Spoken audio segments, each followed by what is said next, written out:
Well, Tommy, I don't know if you're a horse. I certainly am. What a terrific performance. Yeah, I mean, I think all of us on there, we just wanted the lads to give every ounce of what they've got, and they have done that. They've done it prior to today as well, mind. But I think when so many lads have good days, like we did, and maybe one or two of their lads didn't have such good days, we made it swing in our favour, and that's what it was. It was a very, very good game, I thought. It was end to end. At half time, we both had 8 chances each. So from that point of view, there's plenty for the fans to see. A lot of heart racing moments for both me and for Pete, but ultimately we nudged it our way today, which I'm delighted with. You know, obviously, first half they had one disallowed, and then they had the penalty, which was missed. But you capitalised on that. Yeah, but there was given a penalty, and I would just ask the officials, whoever gave that decision, should go and have a look back, because it's well outside the box. Fact. So the look we need is that. The fact that they didn't score the penalty, but ultimately what we don't need is decisions like that, because we're working hard enough to try and keep our heads above water, and we're getting penalties given against us that are quite simply not penalties, and that's a big thing. If it's outside the box, does he get sent off? The whole game could have been different, but it is what it is, and we've got to get on with it.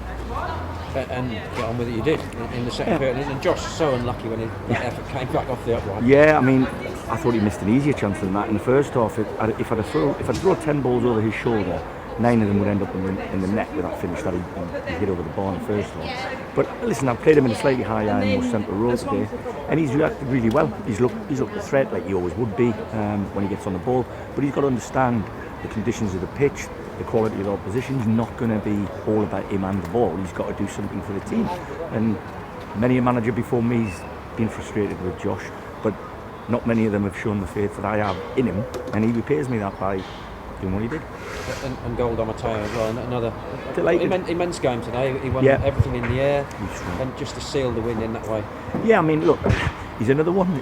He's got all the tools. If you were looking in a showroom of cars and he's a car, you're buying him, because he's got everything. He's height, he's size, he can move, he can head balls, and I think a lot of his work, certainly for me, goes unnoticed by a lot of people, because he's excellent in our own box.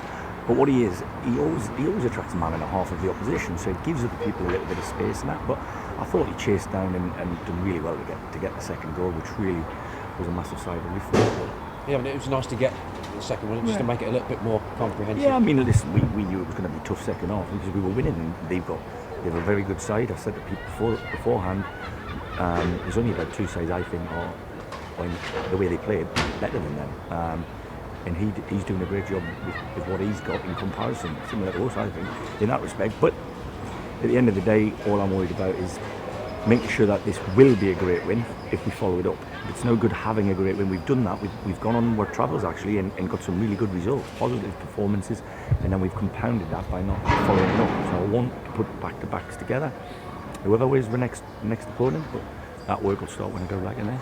But this was certainly needed, wasn't it? You felt that you needed to win a game like this to give yourself a real chance. Yeah, I mean, we've had a look at every statistic you can think of, and with the teams in the bottom 5 over the last 6 games now, we'll be top of that form league without a shadow of a doubt. So from that point of view, our upward curve is continuing to do that, and I hope, I'm sure, and if they're not, they better start looking over their shoulder, because they think we're going to.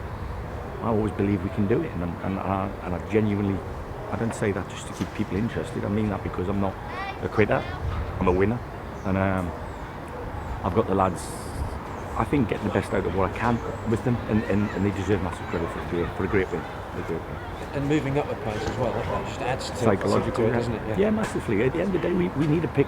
When I came in the building, I said we don't have to get above 10 teams, we have to get above 2. And we managed to get above 1 now. What I don't want to do is drop back in there. So we can only do that if we stay on the front foot, stay positive, train like we play. So I've told them they can enjoy tonight and they can rest up Sunday, but we'll be back in Monday, and we will be training as intense as I can possibly, on the advice of the medical people and Hugo with his periodisation. But ultimately, I need them to train exactly like we played. The atmosphere on the ground as well, second half, particularly, was something to enjoy. Brilliant. And again, I don't know how many were here, but I could hear them. They were fantastic. And listen, everybody just wants to win football matches. Everybody behind me does. Everybody around the ground, apart from that corner, want to. And it's the best feeling in the world, bar none. as you say, though, it's key now to back this one up, isn't it? Obviously, going to Dover next week. Yeah, I mean, I've just seen the result. I thought that was a mistake. It's 6-5. I mean, well, they were 5-2 up. Oh, really? Wow. There you go. I mean, the position they're in now is carefree. You know, there's no pressure on them. They're probably, you know, the way it's lifted off them. They know that what's happening. They'll know that. They'll want to try and add us to that mix, and we've got to try and sidestep that. And like I said, we've got to go there and try and win again. Yeah, I'm told we've actually got Patrick. Actually, I'm assuming he can't play next week. No, he can't play. That's part of the agreement. But good for Michael. He'll be phoning me and telling me that on Monday, I would have thought. Well, I imagine it's a very, very happy change room tonight. As you say. Plenty of work ahead. Listen. A lot of the players in there haven't won a lot of football matches over 2 seasons. So when you get a scout like that, I mean, you look at our last 10 fixtures. We have 5 teams that are currently in the top 10 and 5 in the bottom 10. I would ask every one of you guys, what chances do you think we're going to beat them 5, or are we going to have a chance to beat them 5? You'd all, me included, stats will tell you it'd be them 5. But I always felt we would beat one of the big boys, and I've classed these as big boys, so it's a huge result. It's a coupon buster, I know that. And let's hope it's a platform that is used positively. Well, like I said, I'm not getting carried away in there, and neither will the players, because, like I said, we can only call this a great win if we don't follow it up and back it up. I know there's a will and there's a want. We've just got to find a way. I don't want to sound. I'm not going to sound critical, but the only if there's one disappointment, would you say it's the fact you haven't scored more goals? Well, you say that, but you could have scored goals as well. I think both goalies have been busy. Both defenders have worked really hard to stop goals. Like I said, the stats at half time was we both had 8 attempted goals. So, yes and no, you only need 1 goal to win a game. If we win 1-0, I'm happy as that. If it's 2-0, it didn't make any difference to me as long as we win. I mean, they've only had 1 shot on target. I think you've had 5. So that sort of shows, doesn't it? Yeah. Like I said, I mean, ultimately, I can't really answer your question. Would I have liked to score goals? Yeah, of course I would more. But do we need to score more? We'll save them up to score them in another game, eh? Yeah. You went with a similar system to what Wrexham went with against Halifax last week. Did that come into your thinking today? We watched the game, and obviously I watched the game back that we played at Halifax in mid-December when I first come in, and I take the pitch into account.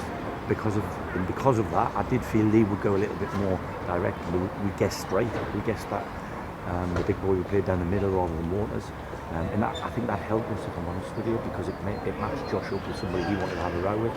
And I just thought to a man, we need to win more of the individual 1-on-1 battles. And today, I have to say, I think we just about did. So from that point of view, you said,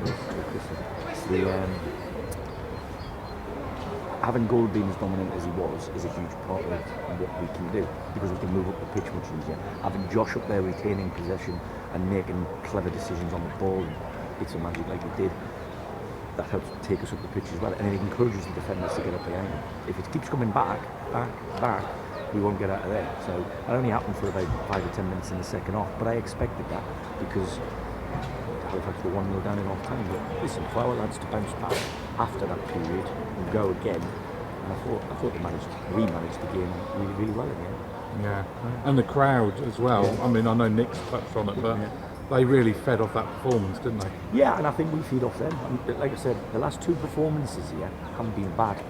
We haven't won the games, but they haven't been bad. And I feel the fans have appreciated the kind of effort we're all putting in.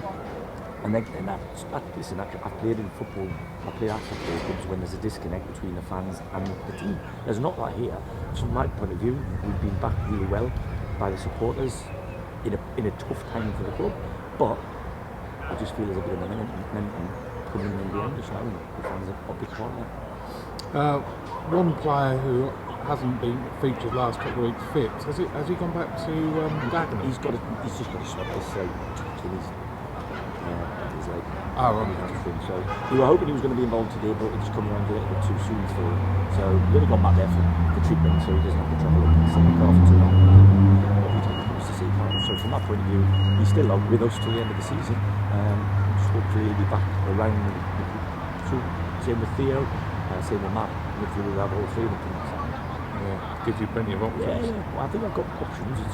It's having the best 11 for the project on the day. Like I said, you said we changed our shape slightly, and the people that were available to me, I thought that was the best fit for us. So from that point of view, once we go 2-0 up, we don't need Josh Barron on the pitch anymore, do we? No, 1-0, it's 10 minutes to go.